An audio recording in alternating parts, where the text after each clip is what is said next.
Hi rise and shine, good morning. मेरा नाम है आरजे राज। आप देख रहे हैं 1227th episode of Nagpur most happening Facebook live show, जिसका नाम है राज की बात, बी सॉर्टेड के साथ। सचिन जिगर का संगीत है और यशराज बैनर्स की एक बनी हुई फिल्म का नाम है मेरी प्यारी बिंदु। अब मैं फिल्म की कहानी तो नहीं सुनाने वाला, लेकिन एक फिल्म का एक गाना है जो बड़ा ही खूबसूरत गाना है। सचिन जिगर ने बहुत अच्छा संगीत दिया है, कौसर मुनीर के बोल हैं और वो बोल हैं कि माना कि हम यार नहीं, चलो ये तय है कि प्यार नहीं, फिर भी नजरें ना मिलाना क्योंकि दिल का एतबार नहीं। रिश्तों में एतबार जब नहीं होता, विश्वास नहीं होता, तब वो रिश्ते क्या रहने चाहिए? क्या वक्त आ गया है उन रिश्तों से निकलकर एक नए रिश्ते से जुड़ने का, या फिर उन रिश्तों को सुधारने का? 3 अलग पहलू, 4 अलग बातें, क्योंकि चौथी बात शायद आपको समझाए कि रिश्ते असलियत में क्या होते हैं। बात करने के लिए आज हमारे साथ हैं सेंट्रल इंडिया की जानी मानी साइकोलॉजिस्ट सोनल फुके मैम। मैम नमस्कार। हेलो, गुड मॉर्निंग, नमस्कार। मैम, रिश्तों की बात हो रही है और जब क्विट ये शब्द आता है रिश्तों के लिए, हम वो डिलेमा की बात कर रहे हैं of quitting in A relationship. So ma'am, इसको किस तरह से देखा जाए? मुझे लगता है कि शुरुआत तो यहाँ से खैर होनी ही नहीं चाहिए, क्योंकि यंगस्टर्स के लिए खासकर मुझे ऐसे लगता है कि ये मैसेज जाना बहुत जरूरी है कि रेजिलियंस ये बहुत अच्छा होना बहुत जरूरी है। रेजिलियंस, दूसरे को टॉलरेट करने का रेजिलियंस, या फिर कोई चीज अपने मन की नहीं हो रही है वो बर्दाश्त करने का रेजिलियंस, या फिर ये बात का रेजिलियंस कि अगर मेरे मन का कुछ नहीं होता है तो मैं इसको बेयर करके I can still continue with the relationship. ऐसा नहीं होना चाहिए कि अब आई am not talking about the actual toxic relationships जो 10-15% हो सकते हैं, 10% हो सकते हैं, जो रिलेशनशिप्स अब्यूजिव होते हैं, टॉक्सिक होते हैं, जिससे कुछ मतलब इंटरचेंज ऑफ एनी वैल्यूएबल चीज नहीं होती है उसमें, तो वैसे रिलेशंस की हम बात नहीं करेंगे आज। हम वो अधिकतर रिलेशंस की बात करेंगे जो 85% के ऊपर होते हैं, जिसमें अननेसेसरी कॉम्प्लिकेशंस पैदा होते रहते हैं और उसकी वजह से और वो दूरियां बढ़ते जाती हैं और उसकी वजह से कोई क्विट करने की जब सोचता है तो हम उन रिश्तों की बात करते हैं।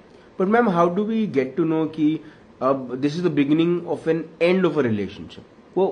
वो महसूस कब होता है? ये बहुत इंपॉर्टेंट क्वेश्चन है, क्योंकि रिलेशनशिप पे काम तब करना चाहिए जब सब कुछ बहुत नॉर्मल है जी।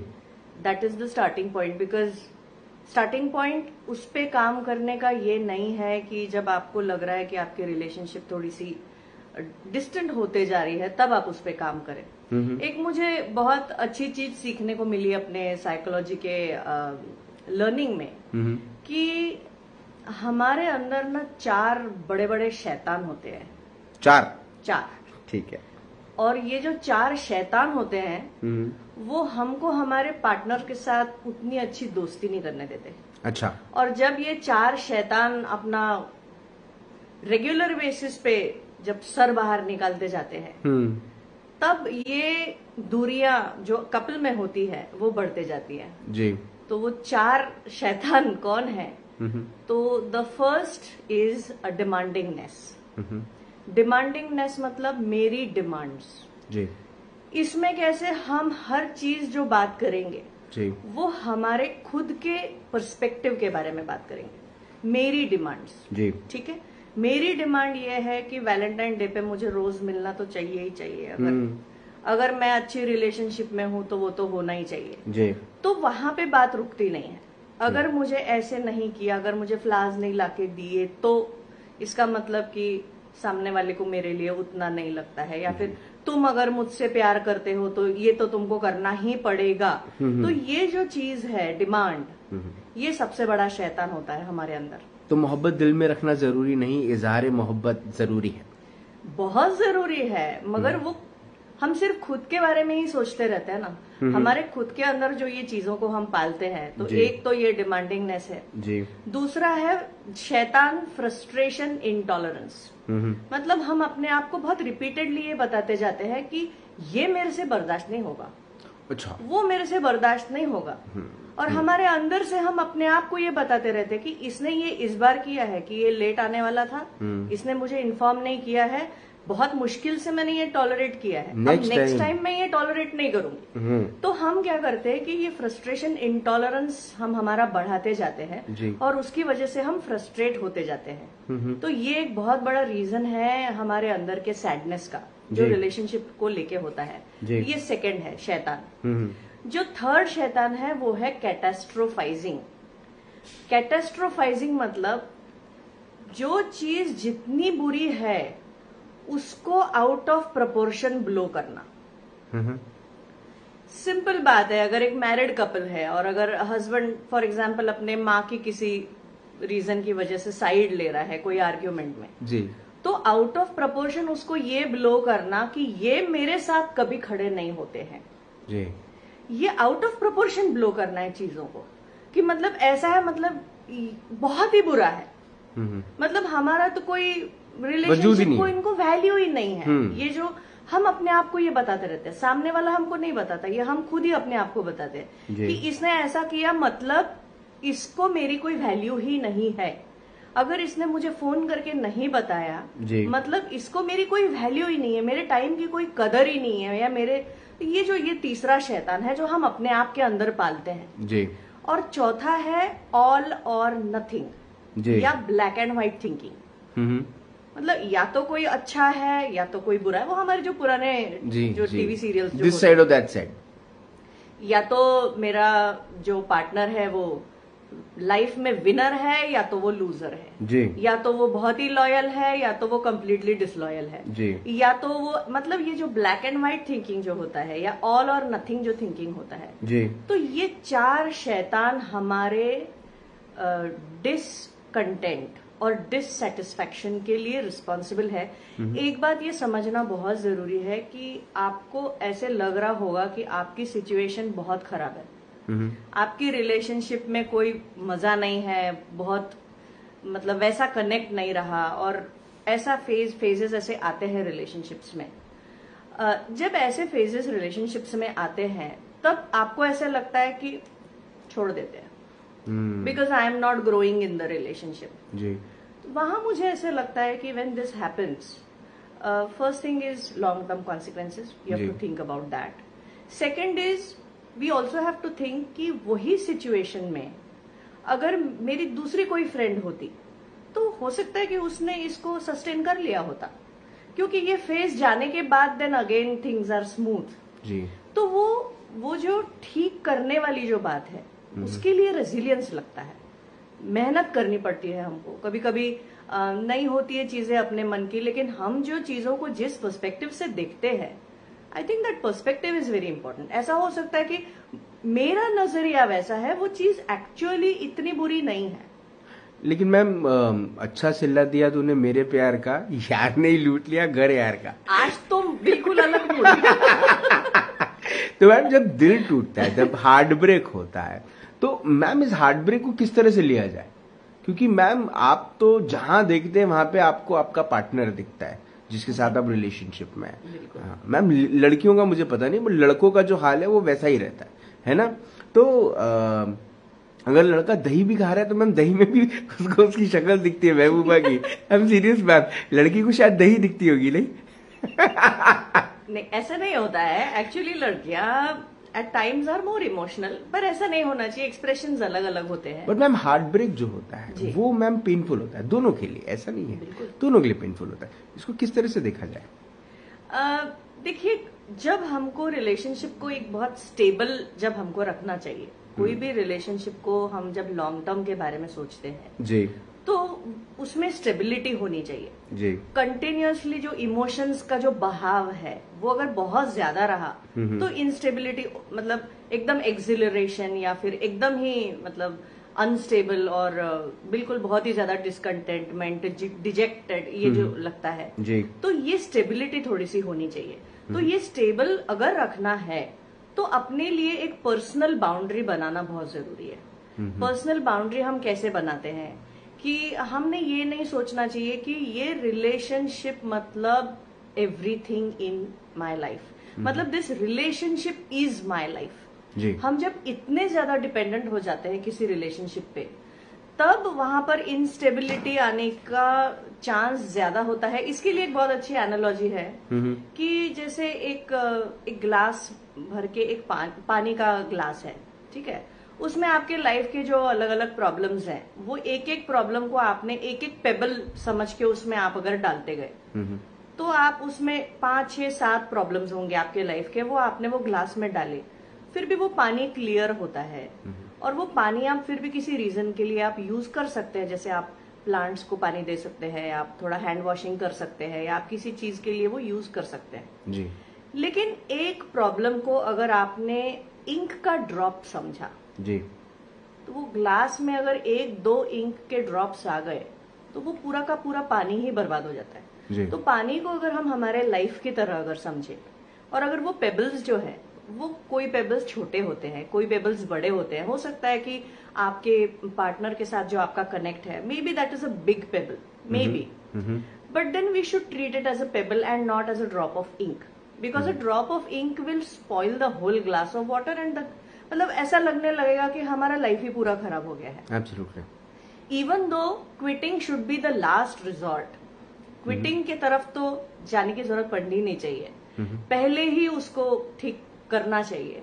लेकिन अगर वो करना पड़ रहा है for some reasons which are which are required, it is necessary to quit, जब ऐसा हो जाता है तब उसको एक ड्रॉप ऑफ इंक की तरह नहीं देखते हुए अपने लाइफ का जो ये वाला एस्पेक्ट है जी। वो है प्रॉब्लमेटिक, तो उसका अगर हमने कॉग्निजेंस लिया कि वो प्रॉब्लम बहुत बड़ा प्रॉब्लम है मेरे लाइफ में जी। लेकिन मेरी पूरी लाइफ वो प्रॉब्लम नहीं है, ये अगर पर्सपेक्टिव हम हमारे रिलेशनशिप की तरफ रखें तो हो सकता है काफी अच्छे चांसेस हैं कि आप अच्छे दिन भी देखेंगे उसी रिलेशनशिप में। अच्छे दिन आएंगे, अच्छे दिन आएंगे, जरूर आएंगे।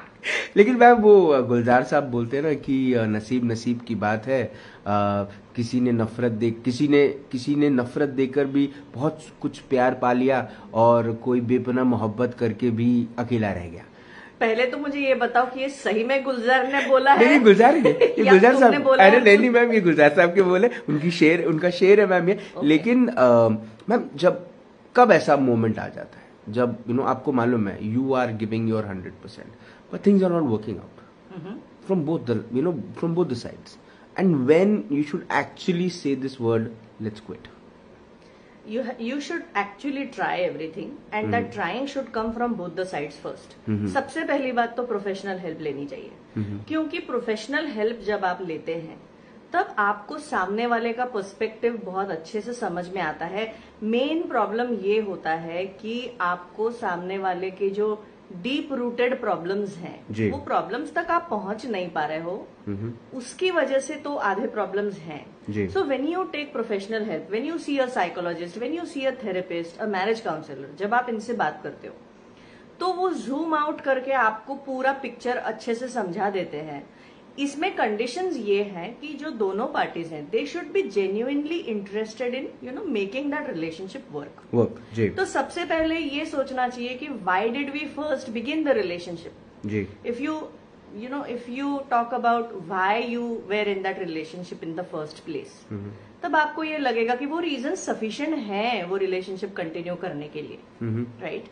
सो you should try to make it work and for that one should seek professional help, because seeking professional help, abhi the best thing that has happened about our society is that इसका stigma थोड़ा सा कम हो गया है जी, professional help लेने का। सही बात है, but that is very important because you get to see all sides of the problem. वरना आपको एक ही तरफ दिख रहा है प्रॉब्लम का, एक ही साइड आपको दिख रहा है, आपको बाकी के और कौन सा साइड दिख रहा है? अपना खुद का साइड दिख रहा है जी। दूसरे का साइड आपको लग रहा है आपको दिख रहा है, मगर आपको वो उतने अच्छे से क्लियरिटी से नहीं दिख रहा है। तो इसमें थेरेपिस्ट बहुत ज्यादा हेल्प कर सकते हैं और investing in this kind of a therapy can actually, save a house, a relationship, and beautiful moments. But then, ma'am, जिस तरह से आप एक पेड़ को, एक बीज को आप पेड़ बनाते हैं, पौधा बनाते हैं, पौधे को आप पेड़ बनाते हैं, मैम, क्या रिश्तों को भी आप इस तरह से नर्चर कर सकते हैं? कुछ ऐसा कर सकते हैं जिससे वो जिंदगी भर चलता रहे, एज स्मूथ एज? अगर आप रिलेशनशिप को नर्चर नहीं करेंगे तो वो नहीं चलेगी. It is a lot of hard work. तो पेट्रोल भराना भी जरूरी है, सर्विसिंग करना भी जरूरी है. जो हमने जो एग्जाम्पल लिया था ना इमोशनल बैंक अकाउंट का, जी, कि आपको वो आपका जो इमोशनल बैंक अकाउंट आपके पार्टनर के साथ जो आपका बन रहा है, उसमें आप अपने तरफ से डिपॉजिट्स कर रहे हो या नहीं कर रहे हो, या आप उसमें से सिर्फ विड्रॉल्स कर रहे हो. विड्रॉल्स करना बहुत आसान होता है, मिसअंडरस्टैंडिंग्स होना बहुत आसान होता है, but if you value that relationship, if you feel that this person is means a lot to me, तो उसके लिए अगर मुझे थोड़ा एडजस्टमेंट करना पड़ा जी, तो उसमें कोई हर्ज नहीं, करना ही चाहिए. But ma'am, a lot of men complain about this, that every time the deposits are made by the man and the women just knows how to use the ATM. Exactly the other way around for women. They say the same thing. कि मैं जब कितने women का ये complaint होता है कि मैं तो बात करते रहती हूँ और इनका तो पता नहीं है इनका ध्यान कहाँ होता है, आधे से ज्यादा चीजें तो इन्होंने सुनी नहीं होती है, एक क्वेश्चन बार बार पूछते रहते हैं, इनका ध्यान ही नहीं होता है. तो ये जो लिसनिंग का जो प्रॉब्लम होता है, तो दोनों तरफ से कंप्लेंट्स होती हैं.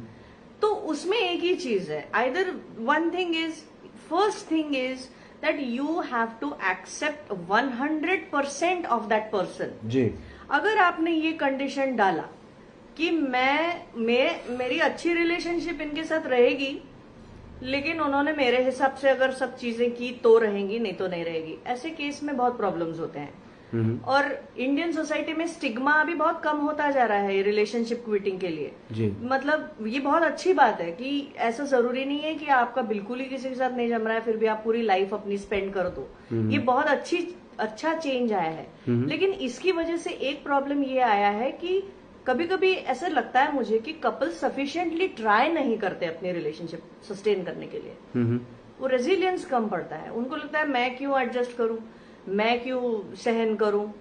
लेकिन फिर जब ये रिलेशनशिप में से धीरे धीरे बाहर निकलते हैं, it is a very painful process. उनको उस वक्त अंदाजा नहीं होता है, जब वो ये डिसीजन लेते हैं क्विट करने का, उनको उस वक्त ये अंदाजा नहीं होता है कि उनको आगे जाके इमोशनली और बाकी बहुत सारे रीजंस है जिसमें उनको बहुत तकलीफ फेस करनी पड़ने वाली है. तो मैम, कोशिश करने वालों की हार नहीं होती? हार नहीं होनी चाहिए, कोशिश करने वालों की हार नहीं होती. ये वो 10-15% वाले कपल्स होते हैं जो बहुत टॉक्सिक रिलेशनशिप्स होती है. मतलब उसमें एक is just sucking out all the life and energy from the other person. Ji. That person could be an alcoholic, an addict, substance abuse होता है, उसमें verbal abuse होता है, physical abuse होता है, और वो जो women होती हैं they just keep continuing because of the social stigma, because कि मेरा क्या होगा आगे जाके लाइफ में, मेरा डिपेंडेंस बहुत ज्यादा है, खुद पे उतना कॉन्फिडेंस नहीं होता है उनको. या फिर it could be the other way around कि exploiting the man of the house, ये भी हो सकता है. या फिर इवन जो अनमैरिड कपल्स हैं, जो कपल्स एक स्टडी रिलेशनशिप में है, उनके लिए भी, दोनों के लिए ये बहुत जरूरी है कि वो सबसे पहले they have to be honest and very truthful to themselves, understand their own selves first, and दूसरों के लिए करने की तैयारी होनी चाहिए, एडजस्टमेंट करने की तैयारी होनी चाहिए. अपना फ्रस्ट्रेशन इंटॉलरेंस जो है वो कम करना चाहिए, फ्रस्ट्रेशन इंडेक्स अपना बढ़ाना चाहिए. वो बहुत ही इलास्टिक होता है, और कोई एक सिचुएशन है, वो सिचुएशन मुझे जितनी प्रॉब्लमेटिक लग रही है उतनी प्रॉब्लमेटिक सामने वाले को शायद नहीं लगती है. तो एक्चुअल सिचुएशन प्रॉब्लम नहीं होती, हमारा जो नजरिया है वो सिचुएशन की तरफ देखने का, वो बहुत आउट ऑफ प्रोपोर्शन ब्लो हो जाता है. उसकी वजह से सारे प्रॉब्लम्स होते हैं most of the times. So ma'am, I think जो पूरा इसका जो रस निकला है बात का, वो निकला है कि कोशिश करनी चाहिए अपने रिश्तों को और अच्छा करने की, और कोशिश करने वालों की हार नहीं होती, और जिनका सिबिल है उनकी नई कार नहीं होती. Not bad to end this conversation. Ma'am आपने अपना वक्त दिया, आपने this dilemma of quitting in relationship के ऊपर में I think you spoken it so well ma'am. आपने इतने सही तरीके से इसको डिस्क्राइब किया कि मुझे ऐसा लगता है कि इसको देखने के बाद अगर कोई कपल एक ही सोफे पे दूर दूर बैठा है तो शायद वो करीब थोड़ा जरूर आ जाएगा। बिल्कुल आना आपने चाहिए। अपना वक्त दिया, उसके लिए थोड़ा एक्स्ट्रा एफर्ट लेना पड़ेगा, वर्थ है। बिल्कुल आपने अपना वक्त दिया, आपने हमसे बात करी और उसके लिए बहुत बहुत धन्यवाद। Thank you so much. Thank you. Be sorted के एक और अध्याय में आज डिलेमा इन क्विटिंग रिलेशनशिप के ऊपर में बड़ी खूबसूरत बात हुई। मुझे ऐसा लगता है कि आपने ये शो को शेयर भी करना चाहिए सभी दोस्तों को जो मैरिड हैं, और उनको भी शेयर करना चाहिए जो मैरिड नहीं भी हैं, क्योंकि वो आज नहीं तो कल रिश्तों में जरूर पड़ेंगे। और फिर कौसर मुनीर बराबर कहते हैं कि माना कि हम यार नहीं और तय है कि प्यार नहीं, लेकिन नजरों को थोड़ा कंट्रोल में रखना, कहीं दिल का एतबार नहीं। लेकिन दिल का भले एतबार हो ना हो, रिश्तों में एतबार, विश्वास, भरोसा जरूरी है। और अगर इन रिश्तों में ये सब है, बस छोटी मोटी टिडबिट्स वाली झगड़े हैं, तो वो तो मिटाए जा सकते हैं। उसके लिए ये शो देखना जरूरी है। जिंदा रहें। जय हिंद।